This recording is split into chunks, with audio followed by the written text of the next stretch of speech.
Bonjour à tous. Alors aujourd'hui, on va parler de probabilité conditionnelle avec un sujet issu du concours de l'école de santé des armées. C'est le sujet 2018. C'est l'exercice 3, un exercice très très important sur les probabilités donc conditionnelles dans le domaine de la médecine. Donc on va parler avec un vocabulaire assez spécifique. Donc on vous le donne, ce vocabulaire, avec toute une longue introduction. Les mots importants donc dans ce genre d'exercice, c'est tout d'abord ce qu'on appelle la sensibilité. Donc je situe, on va étudier donc le dépistage d'une maladie, d'accord. On connaît sa fréquence dans la population, ce qui s'appelle la prévalence, ça c'est un mot important, vous pouvez commencer à l'apprendre. Donc la prévalence, c'est donc la proportion de malades dans la population.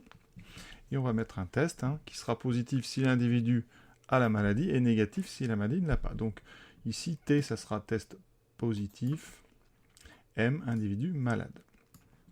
Et on fait plein de probabilités conditionnelles. Donc la probabilité que le test soit positif sachant qu'on est malade, ça s'appelle la sensibilité. On en reparlera bien sûr dans l'exercice. La probabilité qu'il ait un test négatif sachant qu'il n'est pas malade, ça s'appelle la spécificité. D'accord, donc ça fait déjà 3 mots, prévalence, sensibilité, spécificité. On va faire un arbre, je vais vous montrer tout ça. Et après, encore des choses. Ça s'appelle les valeurs prédictives positives, donc VPP et VPN, il y a la négative aussi.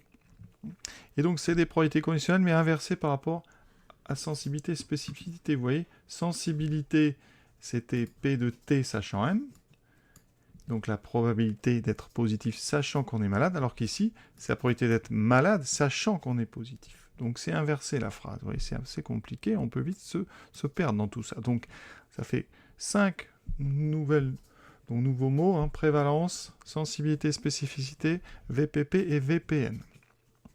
Tout ça, c'est des probas conditionnels, on va répondre aux questions. C'est un exercice finalement sympa, ça peut parcourir un petit peu ces notions et ça vous prépare. Donc on est parti, première question, on va illustrer donc la situation en indiquant sur les branches, donc ici en fonction de P, P c'est donc la valeur de notre prévalence, ici donc la fréquence de malades dans la population. Donc dans l'arbre, on va faire apparaître P, sensibilité et spécificité.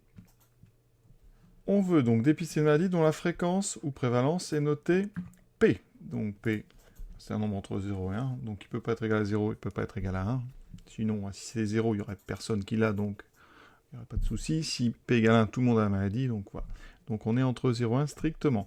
Donc on met en place un test diagnostique, et ce test est indépendant de la valeur de P.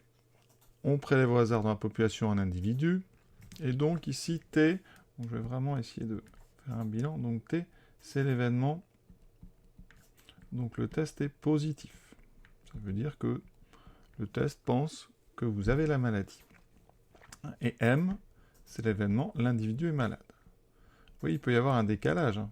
Il y a des tests qui sont parfois trop sensibles et donc ils vous disent que vous êtes positif alors que vous n'êtes pas malade. Ou alors des tests pas assez justement bien faits et puis on vous dit que c'est négatif alors que vous êtes malade. Donc l'idée c'est un petit peu de faire son chemin là-dedans. Donc là, on nous parle de la sensibilité. Donc la sensibilité, on va la noter SE. Donc moi je vais mettre le E à côté, ce sera plus simple. SE, c'est donc la probabilité d'être positif sachant qu'on est malade. D'accord? Donc dans un arbre, ça vous allez le trouver sur un chemin qui va de M jusqu'à T. C'est ça la sensibilité. Ensuite, deuxième chose, spécificité. C'est la probabilité d'être négatif sachant qu'on n'est pas malade. Ça veut dire que là, le test ne s'est pas trompé. Vous n'êtes pas malade, il vous dit que vous n'êtes pas malade. Pour la sensibilité, vous êtes donc malade et le test vous a dit que vous étiez malade. Donc, il n'y a pas de souci dans ces deux choses-là. Et cette spécificité, vous allez la trouver sur un chemin qui va de M bar à T bar. Voilà. Donc, je commence à faire l'arbre. Donc, je fais un arbre ici avec un premier embranchement M bar. Donc, malade, pas malade. Ici, d'après ce qu'on a, probabilité d'être malade, c'est donc ce qu'on appelle la prévalence. On met donc un P. Et ici, 1 moins P. Ensuite, une fois que vous êtes malade, vous pouvez soit avoir un test qui vous dit que vous l'êtes, ou un test qui vous dit que vous ne l'êtes pas. Et quand vous n'êtes pas malade, un test qui vous dit que vous êtes malade, et un test qui vous dit que vous n'êtes pas malade. Vous voyez ? Donc, la sensibilité, c'est donc ici. La sensibilité, donc c'est la capacité de dire que vous êtes positif quand vous êtes malade. Donc ici, je vais mettre SE. Ensuite, la spécificité, c'est donc cette capacité de trouver que vous n'êtes pas malade quand vous ne l'êtes pas. Donc ici, SP. Voilà. Donc ça, c'est notre premier arbre. Donc voilà, hein, c'est ce qu'il fallait faire. Illustrer la situation par un arbre. J'ai réussi à mettre P, SE et SP. Deuxième question. Maintenant, plein de petits calculs de probabilité d'intersection. Alors, P de M inter T. Alors ça, c'est l'événement. La probabilité d'être malade et d'avoir un test positif. Donc, dans l'arbre, on va parcourir le chemin qui passe par M puis par T. Donc, avec la formule des probabilités conditionnelles. Ici, ça sera donc P de M multiplié par P de T, sachant M. D'accord ? P de M, c'est la prévalence. P de T, sachant M, on l'a déjà dit, ça s'appelle la sensibilité. Donc ça, c'est P fois SE. Ensuite, P de M inter T bar. Donc ça sera probabilité de M multiplié par probabilité de T bar sachant M. Alors, T bar sachant M, donc c'est la branche juste au-dessous. Hein. Donc, P de M, c'est la prévalence, fois... Alors, P de T bar sachant M. Donc, dans l'arbre, je vais compléter l'arbre. Ici, j'ai mis SE. Là, vous trouvez 1 moins SE. Ici, SP. Là, vous aurez 1 moins SP. Quand des branches s'ouvrent comme ça au niveau d'un nœud, la somme doit faire 1. Donc, P fois 1 moins la sensibilité. P de M bar inter T. Donc ça sera probabilité conditionnelle, P de M bar fois P de T sachant M bar. P de M bar, ben, c'est 1 moins P. P de T sachant M bar, je viens de l'écrire, c'est 1 moins la spécificité. Maintenant, P de M bar inter T bar, c'est donc probabilité de M bar fois P de T bar sachant M bar, et donc 1 moins P fois la spécificité. On a terminé cette question. Et vous pouvez vérifier, normalement, si on ajoute ces 4 probabilités, ça devrait faire 1. Vous voyez, donc P de SE plus P de fois 1 moins SE plus 1 moins P 1 moins SP plus 1 moins PSP. On développe PSE plus P moins PSE. Ensuite 1 moins P, donc ça fait 1 moins P. Ensuite, une fois dans moins SP plus PSP, P spécificité, et plus SP moins PSP. On regarde, ça s'annule, ça s'annule, SP, voilà, vous voyez, tout s'annule, il me reste plus 1, donc pour l'instant, ça a l'air d'aller. Montrer que la probabilité que le test délivre une juste conclusion est, et vous avez une formule. Alors, quand est-ce que le test délivre une juste conclusion? Donc, juste conclusion... Dans l'arbre, vous voyez, il y a 4 possibilités. Soit M inter T. Alors ici, donc M inter T, ça veut dire que vous êtes malade et positif. Donc ça, c'est bon. Ensuite, on va écrire les 4. Vous avez M inter T bar, vous avez M bar inter T et M bar inter T bar. Qu'est-ce qui se passe? Quand on a M inter T, je vous ai dit, c'est bon, malade et positif. Voilà, le test ne s'est pas trompé. Ensuite, ici, malade, et le test vous a dit que vous n'étiez pas malade. Donc ça, c'est mauvaise conclusion. Ensuite, vous n'êtes pas malade, mais le test vous a dit que vous l'étiez. Donc, mauvaise conclusion. Dernière possibilité, vous n'êtes pas malade, donc M bar, et vous avez un test qui vous dit que vous n'êtes pas malade. Donc ça, c'est une juste conclusion. Donc il y a 2 cas dans lesquels vous avez une juste conclusion. C'est-à-dire 2 cas dans lesquels le test ne se trompe pas, c'est M inter T et M bar inter T bar. Alors ça, c'est des événements complètement donc, incompatibles. Hein. Donc, eh bien, la réponse, ça va être bien, la somme des probabilités de ces 2 événements. Donc, probabilité de juste conclusion, c'est donc égal à la probabilité de M inter T plus la probabilité de M bar inter T bar.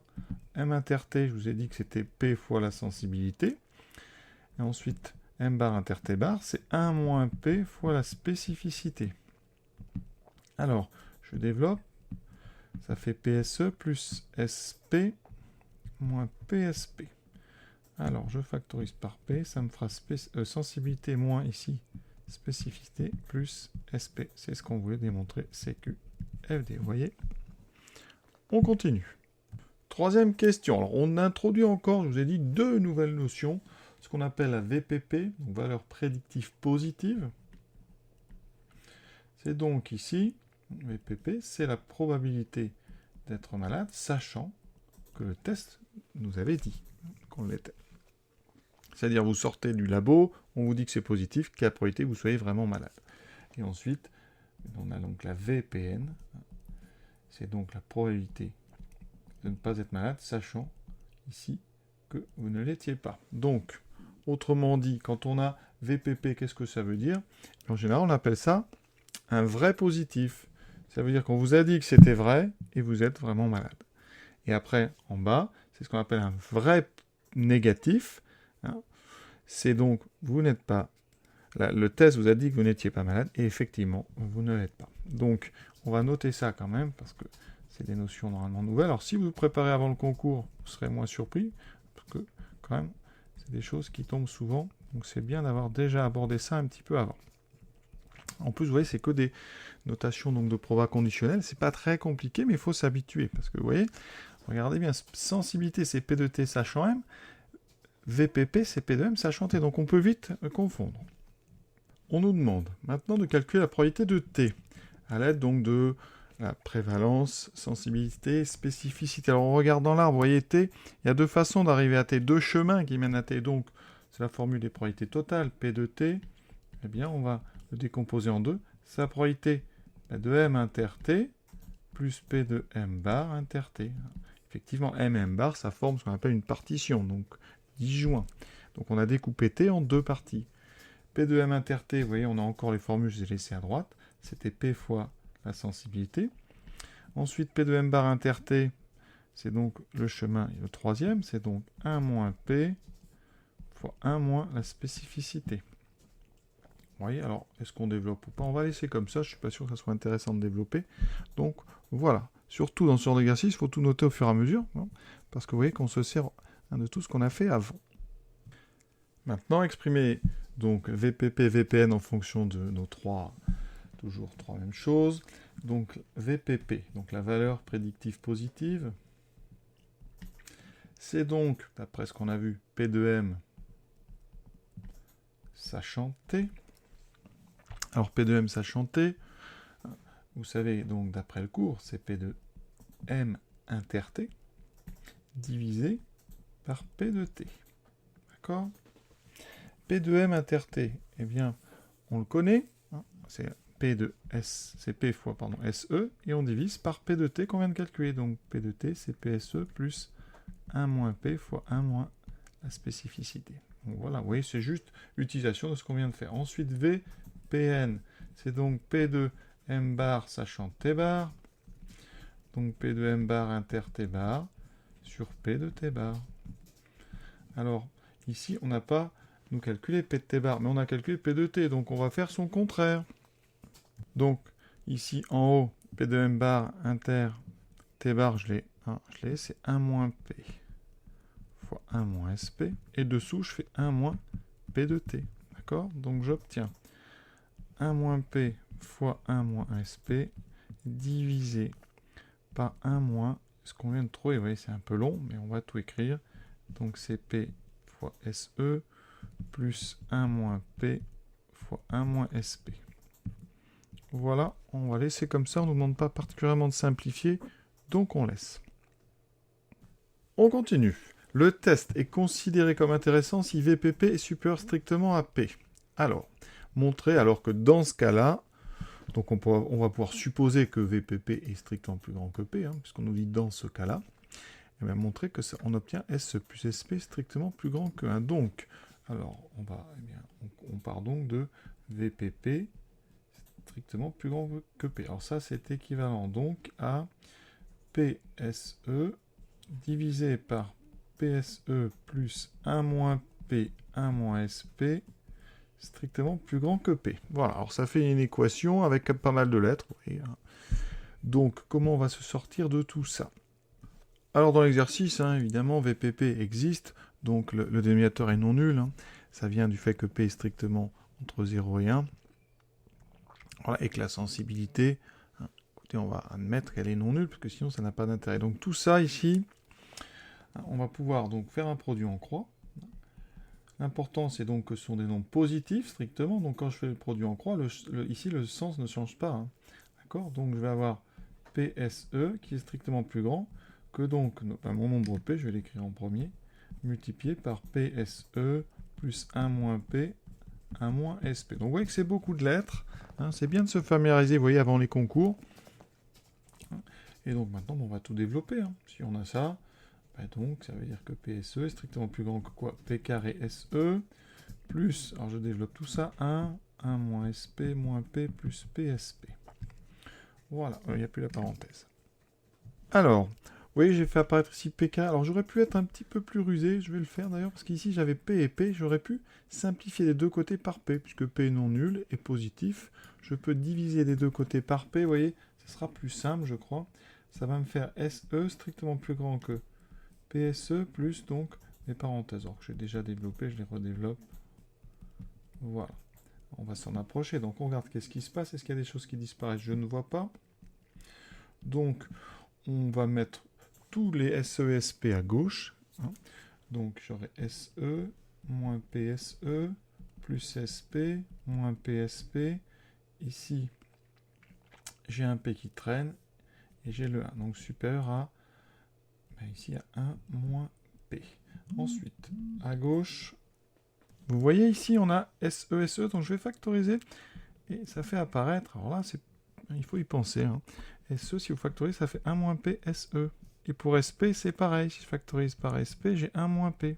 Donc vous voyez, j'ai des 1 moins P un petit peu partout. Donc on va pouvoir, comme P, hein, et ça c'est important, je vous ai dit P est entre 0 et 1 strictement, donc P est strictement positif, et 1 moins P aussi.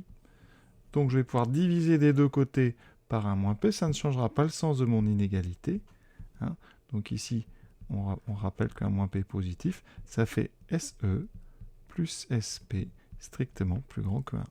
Voilà, ça c'était la petite astuce à voir, hein. Il faut bien préciser surtout qu'un moins P est strictement positif. Ça c'est très important parce que s'il avait été négatif en divisant, vous aviez le droit, mais ça aurait changé le sens. Donc on fait très attention. Donc ça sert à deux endroits, hein. Ici, parce que j'ai divisé des deux côtés par P sans changer le sens. D'accord? Une première fois ici. Et une deuxième fois, je m'en sers ici. Parce que là, vous voyez, je n'ai pas changé le sens. Et donc, on est bien arrivé à la bonne conclusion. Question 4. Alors là, on va entrer dans une partie où on va faire des applications numériques, donc de tout ce qu'on vient de faire. Alors, on prend la prévalence du paludisme, P, donc P c'est 90%, donc P égale 0,9. Ensuite, la sensibilité, ça fait 0,9, et la spécificité, on l'a dit, 0,8. Alors par exemple, regardons ce que ça peut signifier. Alors, la prévalence, donc 90%, donc c'est 0,9, ça veut dire que dans la population de Tanzanie, il y a 90% des gens, hein, qui ont le palu. Et en France, on nous dit 0,01, donc ici on va mettre P de Tanzanie. Prévalence en France, c'est 0,001, donc 1 millième de la population. Donc ça c'est 1 pour 1000. Voilà. Alors, on nous dit donc spécificité et sensibilité. Donc SE c'est 0,9. Donc SE, je vous rappelle, c'est P de T, sachant M. Donc, dans les gens qui sont malades, le test arrive à dépister 90% des gens. Et spécificité égale à 0,8, ça veut dire que parmi ceux donc, qui ne sont pas malades, eh bien, le test arrive à en trouver 80%. Donc il y a 20% donc, ici qui ont un petit souci avec ce test pour les non-malades. Voilà. Donc on vous demande de calculer VPP pour la Tanzanie. Alors, VPP, donc ici les formules, alors on a fait plein de choses dans le sujet, donc j'ai encore la formule ici, c'est donc en bas PSE sur PSE plus 1 moins P, 1 moins SP, donc c'est vraiment du calcul numérique. P, c'est donc, on est pour la Tanzanie, nous, hein, donc je vais prendre une prévalence à 0,9. Donc je vais appeler ça, ici on va mettre un T, hein, Tanzanie, donc 0,9 fois SE, donc 0,9, sur, donc 0,9 fois 0,9, plus 1 moins P, donc 0,1, fois 1 moins la spécificité 0,2. Vous voyez, là, il faut une calculatrice pour l'instant, donc je vais quand même commencer 0,81 sur 0,81 plus 0,02, ce qui me fait 0,80 divisé par 0,83. On multiplie en haut et en bas par 100, ce qui fait 81 par 100, 80 sur 83. Alors, la calculatrice est interdite à ce concours. Donc, comme on vous demande une valeur arrondie à 10-2, il va falloir poser nous-mêmes la division. Donc, pour poser une division, on fait 81. On va essayer d'écrire vraiment bien. Laisser un petit peu d'espace. Donc, je pose ma division. Donc, alors, 80 divisé par 83. Donc, comment on fait ? Bon, bah déjà, 80 par 83, ça fait 0, quelque chose. On peut abaisser un 0. Donc dans 810, combien de fois 83 ? Donc on se dit que c'est 9. Alors 3 fois 9, 27. Je retiens 2. 9 fois 8, 72. Et 2, 74. Ce qui me fait donc 747. Je fais ma soustraction. Donc ici, 10, 3. Ensuite, 11 moins 5, 6 et 0. Voilà. Il me faut encore une décimale. Donc j'abaisse un 0.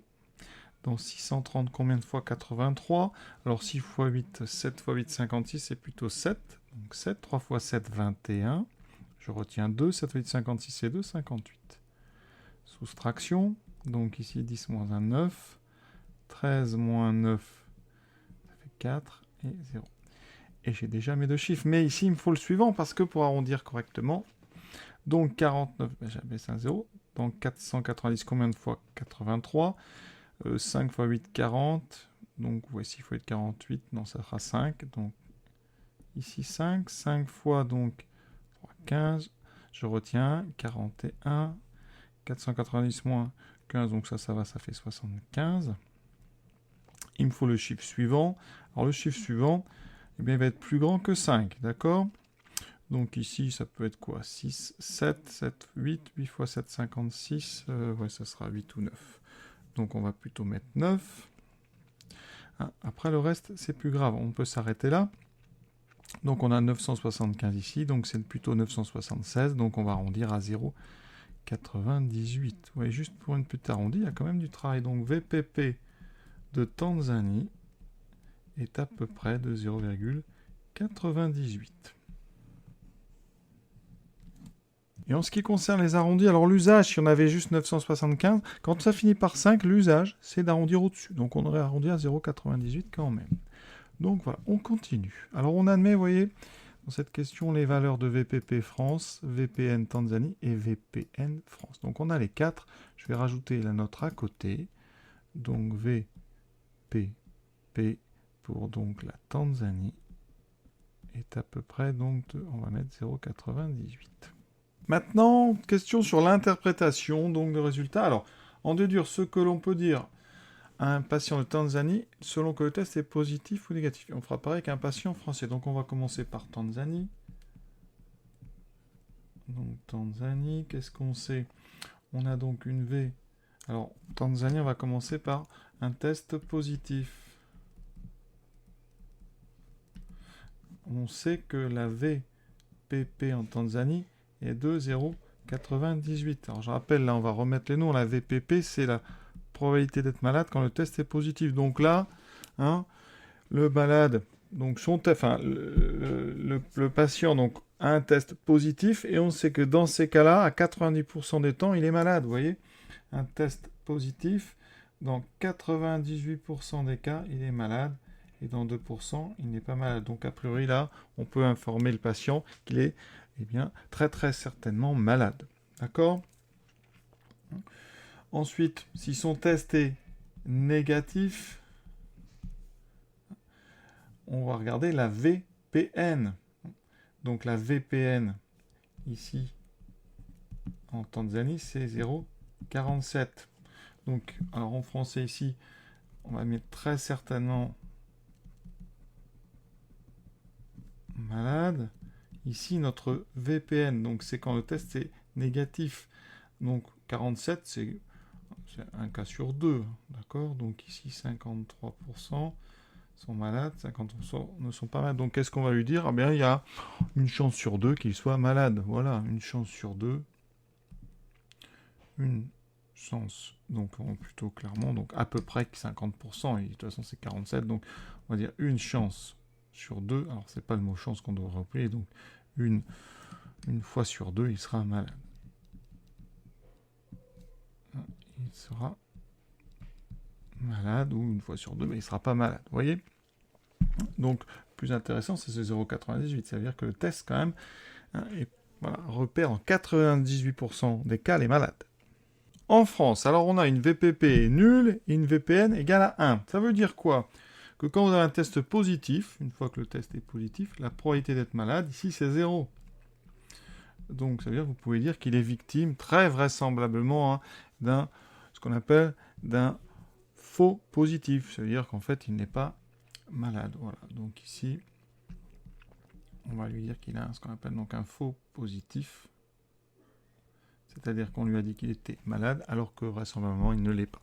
Pour les négatifs, une VPN égale à 1, ça veut dire qu'une fois que votre test est négatif, eh bien, vous avez 100% de chance de ne pas être malade. Donc ici, eh bien, dans ces cas-là, c'est un vrai négatif. Voilà, on peut rassurer le patient. Alors maintenant, on va étudier donc les VPP, donc les valeurs prédictives positives, c'est-à-dire P de M sachant T, en fonction de P. Et on va, comme il était indiqué, conserver une sensibilité à 0,9 et une spécificité à 0,8. Donc ici, première question, ici, donner l'expression de VP en fonction de P. Alors VP, on vous dit que c'est donc P de M sachant T, autrement dit la VPP, d'accord? Alors ça, on l'a déjà calculé plein de fois. J'ai encore la formule, donc c'est déjà fait. C'est donc PSE, d'accord? Vous avez bien compris que ça, c'est la VPP, d'accord? Sur, donc, PSE plus 1 moins P, 1 moins SP. Alors, ici, je prends une SE, donc à 0,9, donc 0,9P, sur 0,9P, plus 1 moins P fois 1 moins SP, c'est-à-dire 0,2. Donc ça fait 0,9P. En bas, je développe 0,9P plus 0,2 moins 0,2P. Donc 0,9P sur 0,9 moins 0,2, 0,7P plus 0,2. Alors ce que je vais faire ici, je vais multiplier tout par 10 en haut et en bas. Donc ça me fera 9P sur 7P plus 2. Donc voilà ma fonction. Et donc cette fonction, elle est définie pour P appartenant donc, il est entre 0 et 1, donc c'est sur intervalle 0, 1. Le sens de variation de cette fonction V. Alors, donc V, ici c'est une fonction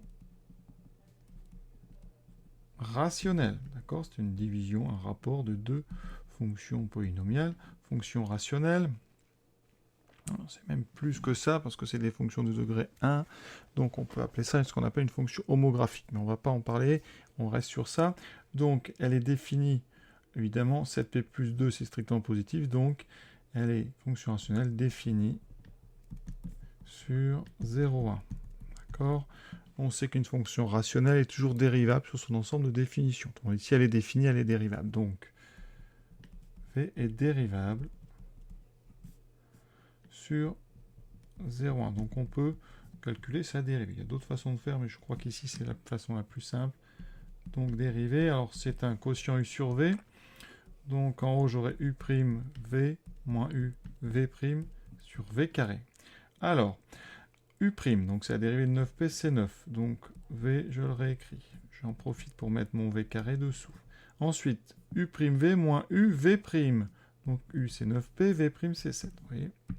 Donc, en haut, 9 fois 7, 63p, plus 18, moins 63p, ça tombe bien. Ça s'annule, il ne va pas rester grand-chose.